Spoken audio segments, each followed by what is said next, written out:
레위기 강의 세 번째 시간입니다. 레위기 2장 전체 1절부터 16절까지입니다. 같이 읽겠습니다. 누구든지 소재의 예물을 여호와께 드리려거든 고운 가루로 예물을 삼아 그 위에 기름을 붓고 또 그 위에 유향을 놓아 아론의 자손 제사장에게로 가져갈 것이요 제사장은 그 고운 가루 한 움큼과 기름과 그 모든 유향을 가져다가 기념물로 제단 위에서 불사를 지니 이는 화제라 여호와께 향기로운 냄새니라. 그 소재물에 남은 것은 아론과 그의 자손에게 돌릴지니 이는 여호와의 화제물 중에 지극히 거룩한 것이니라. 네가 화덕에 구운 것으로 소재의 예물을 드리려거든 고운 가루에 기름을 섞어 만든 무교병이나 기름을 바른 무교 전병을 드릴 것이요 철판에 붙인 것으로 소재의 예물을 드리려거든 고운 가루에 누룩을 넣지 말고 기름을 섞어 조각으로 나누고 그 위에 기름을 부을지니 이는 소재니라. 네가 냄비의 것으로 소재를 드리려거든 고운 가루와 기름을 섞어 만들지니라. 너는 이것들로 만든 소재물을 여호와께로 가져다가 제사장에게 줄 것이요 제사장은 그것을 제단으로 가져가서 그 소재물 중에서 기념할 것을 가져다가 제단 위에서 불사를 지니 이는 화제라 여호와께 향기로운 냄새니라. 소재물에 남은 것은 아론과 그의 아들들에게 돌릴지니 이는 여호와의 화제물 중에 지극히 거룩한 것이니라. 너희가 여호와께 드리는 모든 소재물에는 누룩을 넣지 말지니 너희가 누룩이나 꿀을 여호와께 화제로 드려 사르지 못할지니라. 처음 익은 것으로는 그것을 여호와께 드릴지나 향기로운 냄새를 위하여는 제단에 올리지 말지며 내 모든 소재물에 소금을 치라. 내 하나님의 언약의 소금을 내 소재에 빼지 못할지니 내 모든 예물에 소금을 드릴지니라. 너는 첫 이삭의 소재를 여호와께 드리거든 첫 이삭을 볶아 찌은 것으로 내 소재를 삶되 그 위에 기름을 붓고 그 위에 유향을 더할지니 이는 소재니라. 제사장은 찌은 곡식과 기름을 모든 유향과 함께 기념물로 불사를 지니 이는 여호와께 드리는 화제니라. 아멘. 지난주는 동물을 예물로 드리는 제사에 대해서 살펴봤습니다. 그걸 우리 성경은 번제라 이렇게 이름을 붙였다 그랬죠. 그러나 번제는 성경의 용어가 아니라 학자들이 고안해낸 용어라고 했습니다. 이 번제라는 단어를 사전에서 찾아봤더니 그 뜻이 화제와 같은 뜻이더라고요. 번제의 번이 함누로 불사를 번입니다. 그러니까 번제는 태우는, 불로 태우는 제사라는 뜻인 거죠. 그러니까 학자들이 고안해낸 번제란 단어는 옳은 선택이 아닌 겁니다. 곡식도 태우는 제사가 있기 때문입니다. 오늘 우리가 살펴볼 소재 역시 같은 문제가 발견됩니다.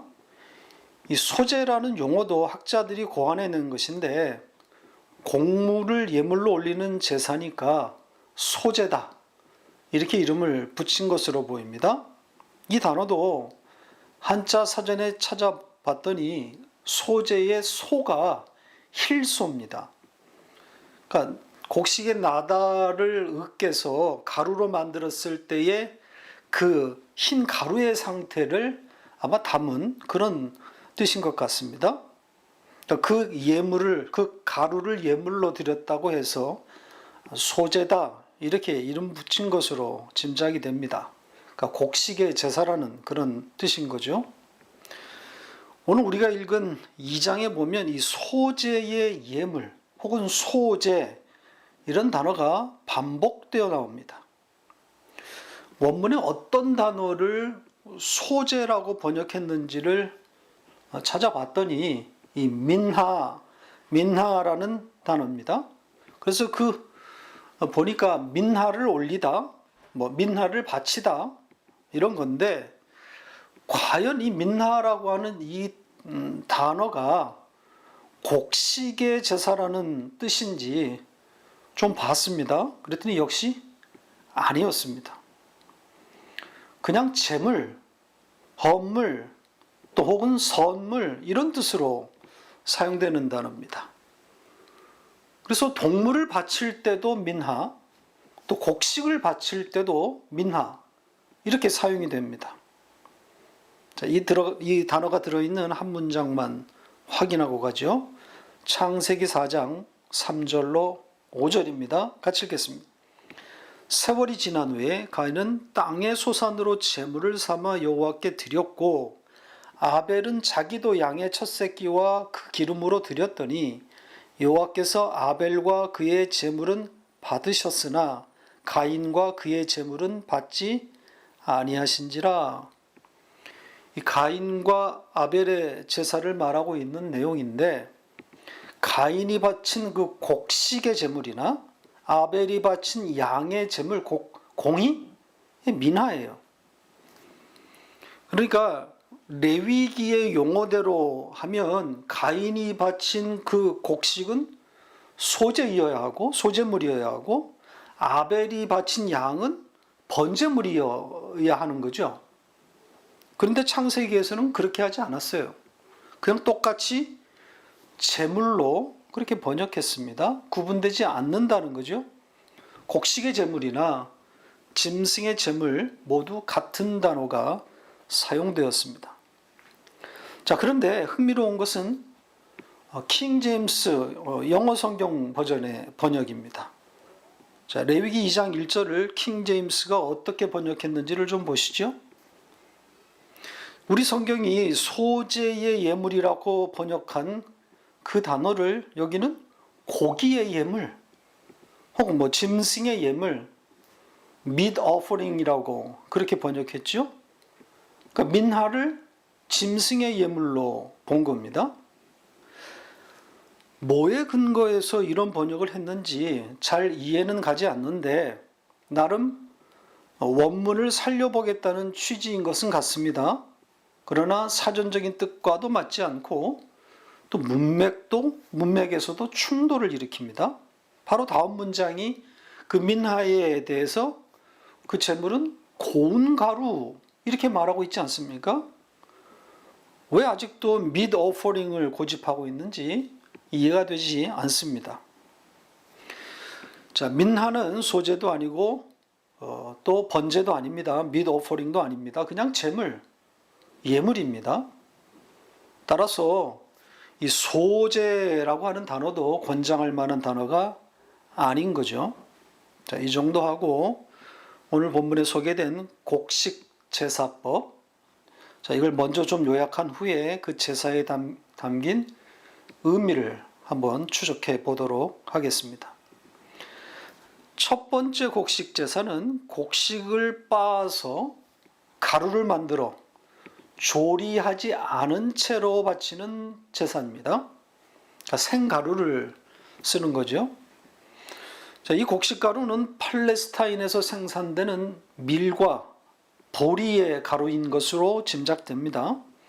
그러니까 그 가루에다, 그 생가루에다 기름을 붓고 또 거기에다 다시 유향을 섞었으니까 아마 반죽의 형태가 아닐까 그렇게 생각합니다.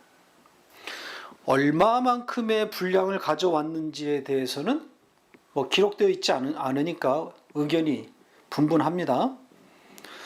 아마도 동물의 제사에서 본 것처럼 각 집의 형편에 따라 그 양은 천차만별이었을 것으로 그렇게 짐작이 됩니다.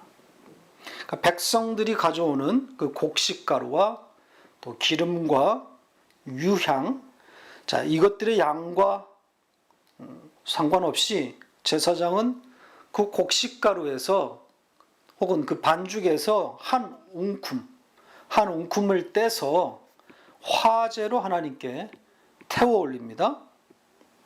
물론 여기 한 웅큼은 기름과 유향이 섞인 그런 상태의 한 웅큼이겠죠. 자, 이 반죽을 제단에 올려서 태우게 되는데 여기에 이름이 붙게 됩니다. 뭐라고 합니까? 예, 기념물로 태워진다. 이렇게 말하고 있습니다. 이 기념물이라고 하는 용어가 등장하는데 성경 뒷부분에서 따로 설명을 드리겠습니다. 여기서는 일단 요약을 먼저 하고 넘어가겠습니다. 이렇게 곡식을 태워서 올리는 것이니까 이것 역시 화제인 거죠. 이는 화제라 이렇게 기록되어 있습니다. 동물의 제사에 나왔던 그 표현하고 같은 거죠. 이는 화제라 여호와께 향기로운 냄새니라.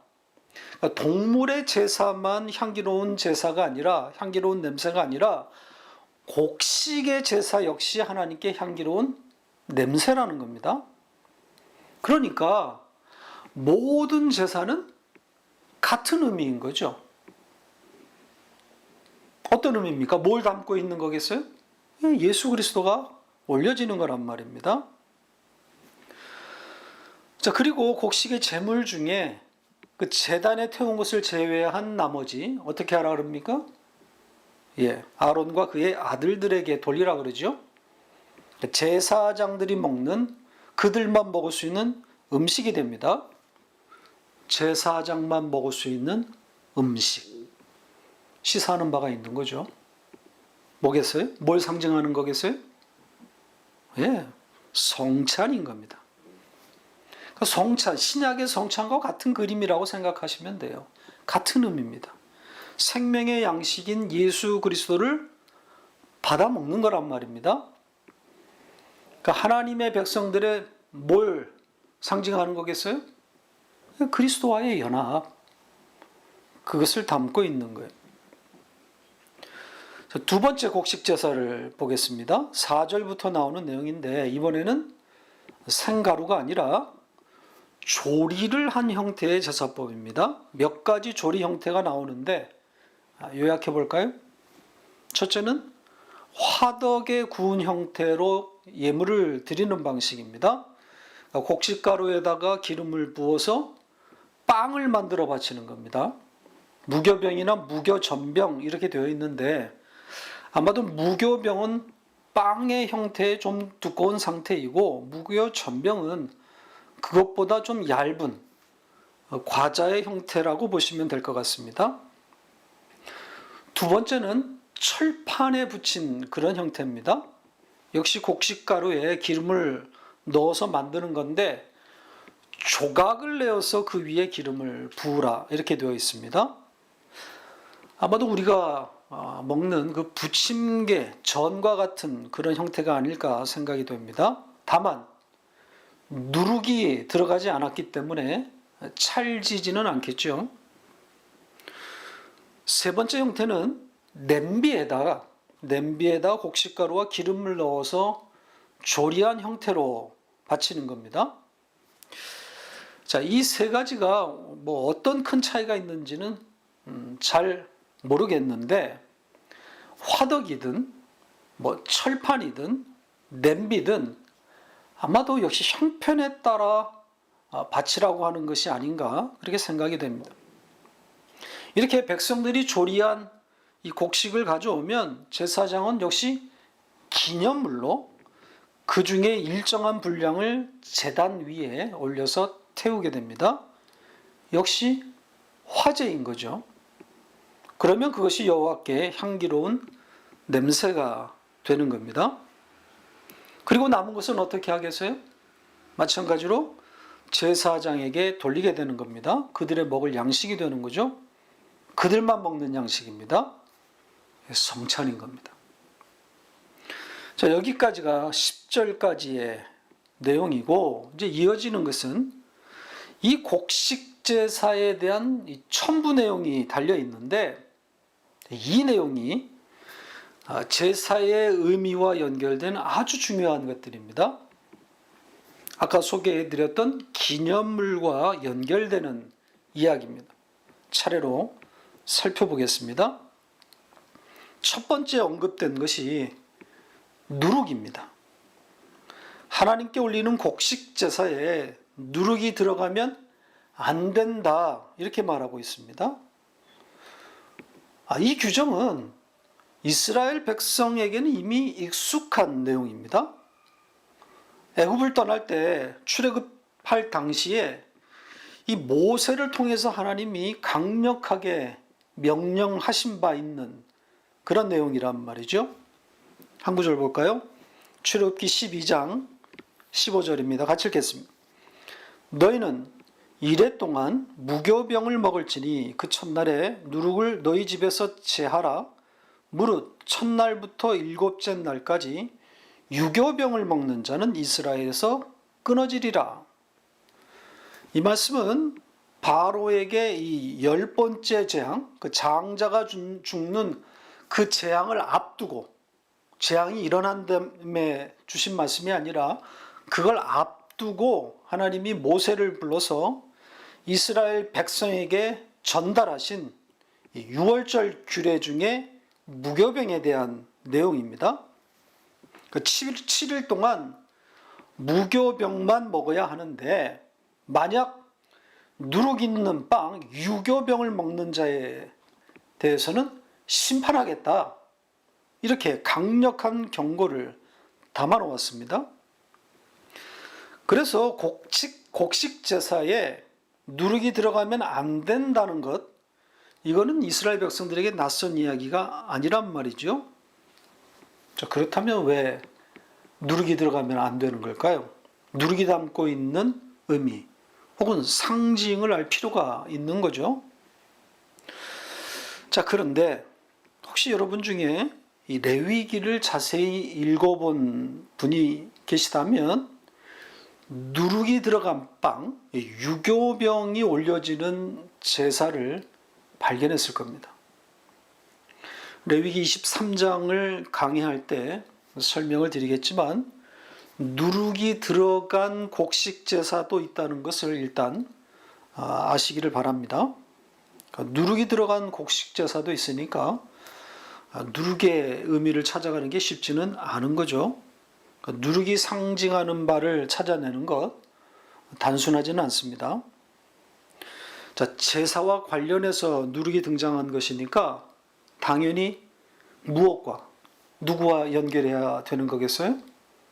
예수 그리스도와 연결해야 답이 보입니다. 이 곡식 제사에 올려지는 이 곡식 예물, 이것이 상징하는 바가 예수 그리스도, 하나님이 받으시는 향기로운 냄새이기 때문에 그렇습니다. 희생제물이신 예수 그리스도인 거죠. 지난주에 동물 제사의 그 제물과 같은 의미입니다. 예수 그리스도가 태워 올라가는 거란 말이죠. 그때 그 짐승의 제물은 어떠해야 된다 그랬습니까? 그 짐승의 제물 조건 중에 중요한 내용 뭐였죠? 흠이 없어야 된다 그랬죠. 동물을 제물로 바칠 때 반드시 흠 없는 것이어야 한다 그랬습니다. 그렇다면 동물 제사의 그 제물의 흠 없음이 곡식 제사의 무엇과 짝이 되는 거겠어요? 누룩 없음인 거죠. 그러니까 누룩이 섞이지 않은 곡식 가루는 흠 없는 동물과 같은 의미가 되는 겁니다. 그래서 흠도 없고 점도 없는 희생 제물이신 예수 그리스도의 무죄함, 무죄성을 담고 있는 장치란 말이죠. 그러니까 흠 없는 짐승, 누룩 없는 가루 모두 무죄한 예수 그리스도를 담고 있는 겁니다. 이제 누룩이 들어간 그 유교병의 제사, 이거는 그때 가서 더 자세히 설명을 드리겠습니다. 미리 힌트를 드린다면 요 제사는 수장절에 드리는 제사라는 점을 유의하시면 아마 답이 보일 겁니다. 자, 두 번째 언급된 것이 뭡니까? 누룩에 이어서 또 뭐가 들어가면 안 됩니까? 꿀이 들어가면 안 됩니다. 그 꿀 역시 여기서 부정적인 의미로 쓰여진 것은 분명한데, 역시 예수 그리스도와 연관성을 찾아야 되는 것 아니겠습니까? 그러니까 누룩이 예수 그리스도의 흠 없음이라면 꿀은 뭘까요? 예수 그리스도와 꿀. 말 그대로 꿀 같은 매력이 없는 그런 희생제물이란 뜻 아닐까요? 세상이 짓밟고 멸시해서 버리게 되는 그런 모습으로 십자가에 달리는 제물, 이런 뜻을 담고 있는 것 아니겠습니까? 자, 이렇게 누룩이나 꿀이 섞인 상태로 곡식 가루를 태워 올리는 것, 이건 금지되어 있습니다. 그러니까 하나님 받지 않으시겠다는 거예요. 그건 예수 그리스도를 담고 있지 않다는 뜻이기도 합니다. 그 다음 세 번째 내용은 이 12절부터 나오는 내용인데 처음 익은 곡식에 대한 이야기입니다. 자, 이 내용이 쉬워 보이지 않습니다. 왜냐하면 이게 화제로 드리라는 것인지, 그러니까 태워 올리라는 것인지, 아니면 화제로 올리면 안 된다는 것인지 약간 혼동스러워 보이기 때문입니다. 12절만 보면 처음 수확한 것은 하나님께 드리는데 화제로는 드리지 말라고 그렇게 말하고 있습니다. 그런데 마지막 절인 16절에 보면 처음 익은 곡식을 기름과 유향을 섞어서 또 화제로 올리라고 그렇게 나와 있단 말이죠. 그러니까 서로 모순처럼 보인단 말입니다. 자, 우선 이 처음 익은 것이라고 하는 이 용어부터 좀 접근해 보겠습니다. 우리 성경은 처음 익은 것, 처음 익은 곡식 뭐 이렇게 문맥에 따라서 의역을 했는데 원뜻은 시작, 최초 이런 뜻입니다. 이 단어는 정말 유명한 단어입니다. 왜냐하면 성경의 첫 단어이기 때문입니다. 창세기의 첫 단어인 거죠.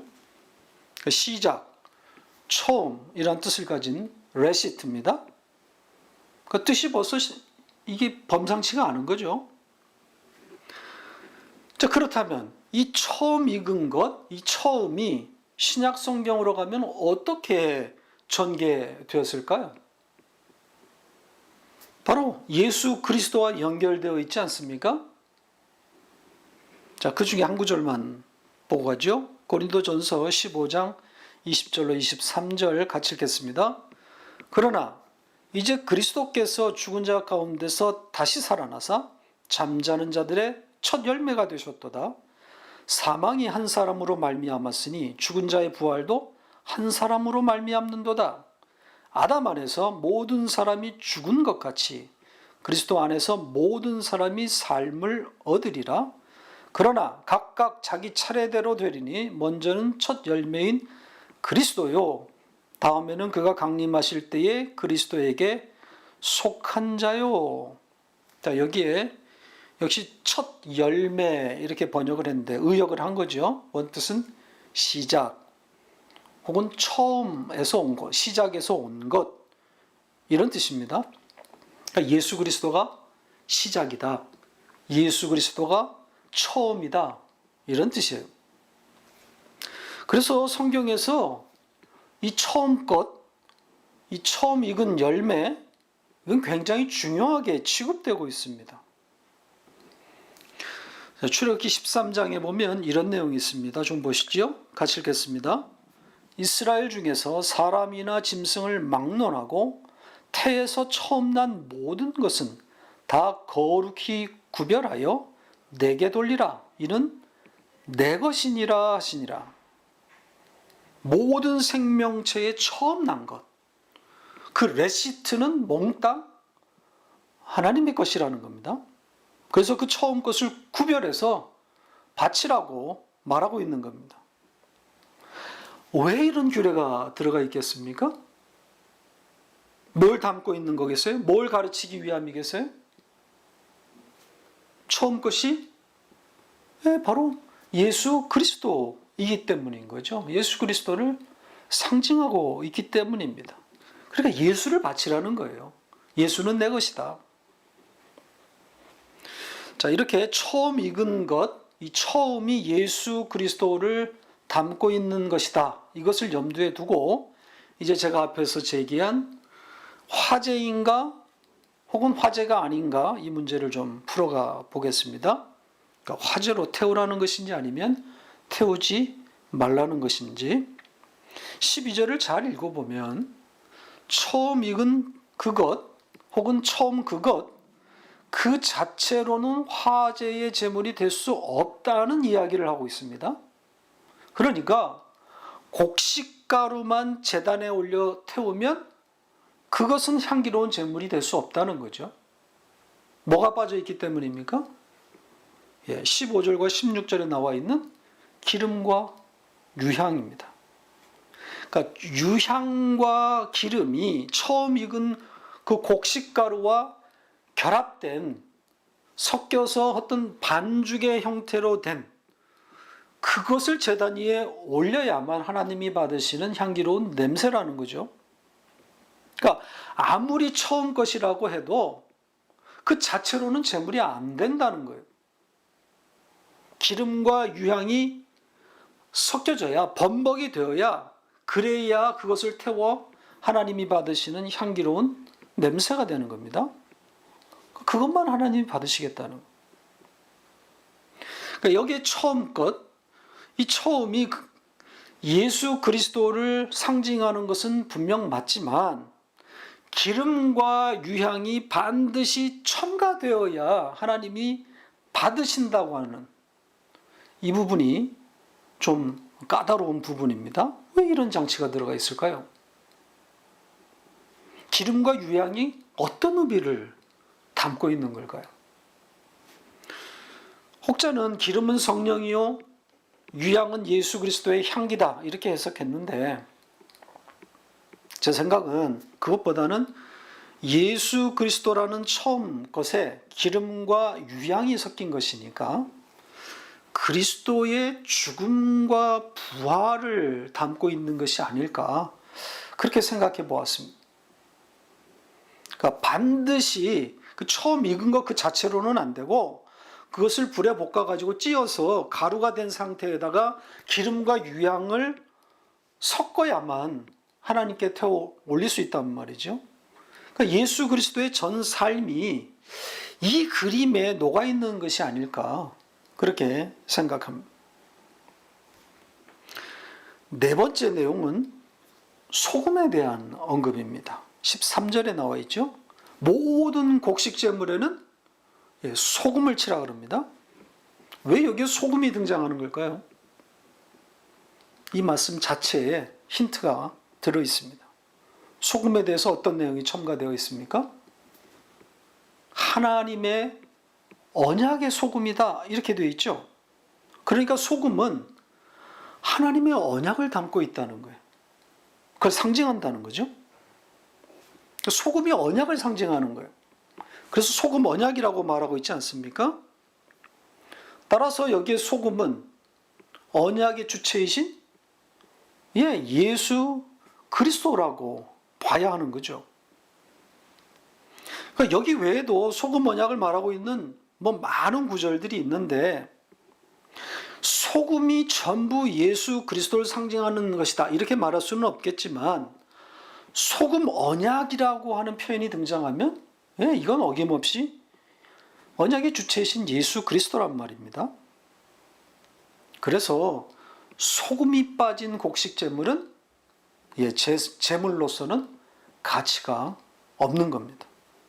반드시 소금이 첨가되어서 소금 언약이 담겨야만 그것이 하나님이 받으시는 제사가 되는 겁니다. 자, 이제 마지막 남은 것이 어떤 내용이죠? 기념물이라는 단어죠. 곡식을 이제 화제로 드리라는 그런 내용 곳곳에 이 기념물이라고 하는 단어가 등장합니다. 그러니까 곡식의 화제물이죠. 곡식 태우는 그 곡식 그게 기념물이라고 지금 말하고 있는데 뭘 기념하는 거라 뜻일까요? 자, 이 단어가 성경에 7번 등장했습니다. 레위기에만 6번 쓰였고 나머지 한 번은 민수기에 사용되었습니다. 역시 제사에 관련되어 있습니다. 자, 민수기 구절을 보겠습니다. 민수기 5장 26절 같이 읽겠습니다.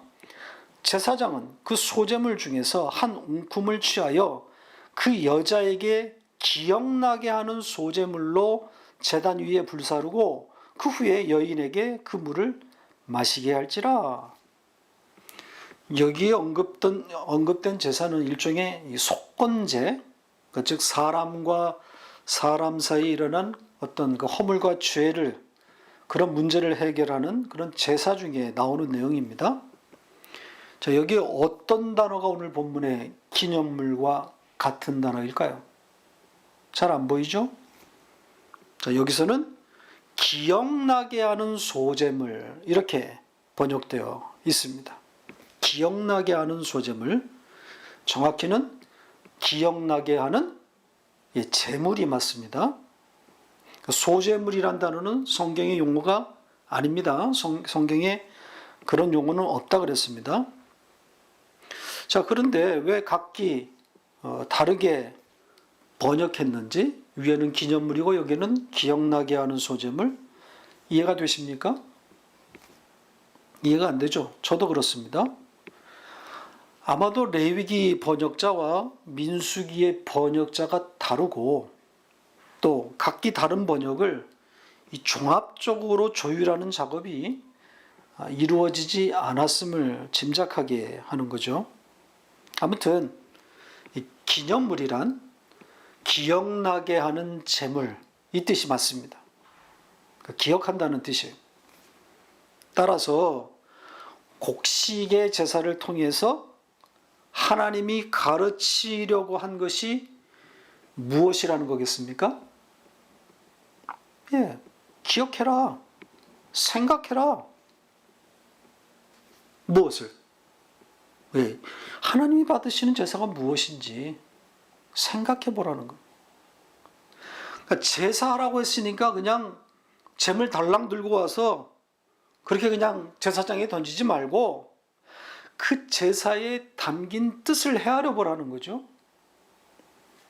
왜 매일 피비린내 나는 이 피비린내가 온 동네에 진동하고 날마다 짐승과 곡식 타는 냄새가 온 지경을 덮어야 하는지 생각하라는 거예요.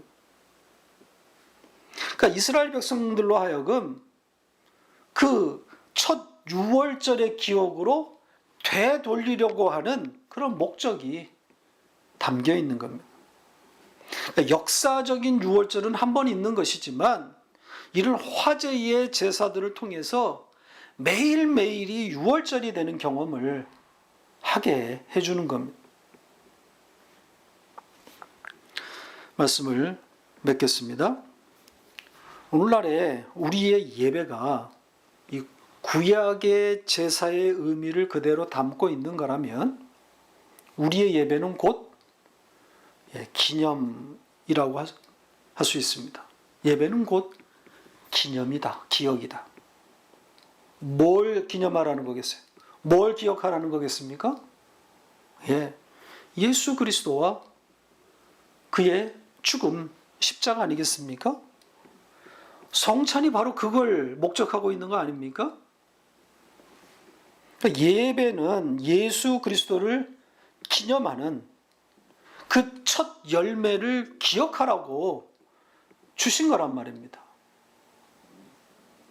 예배를 통해서 뭘 얻어가는 게 아닙니다. 이 은혜를 받으려고 예배하는 것이 아니란 말이죠. 교훈 따위를 얻는 시간이 아닙니다. 예수 그리스도를 기념하는, 그분을 기억하는 그런 시간이고 공간이란 말이죠. 내 감정 따위는 부차적인 문제예요. 나 중심의 예배를 버려야 합니다. 그분에게 집중하고 그분을 기억해야 하는 거죠. 그것이 제사이고 예배입니다.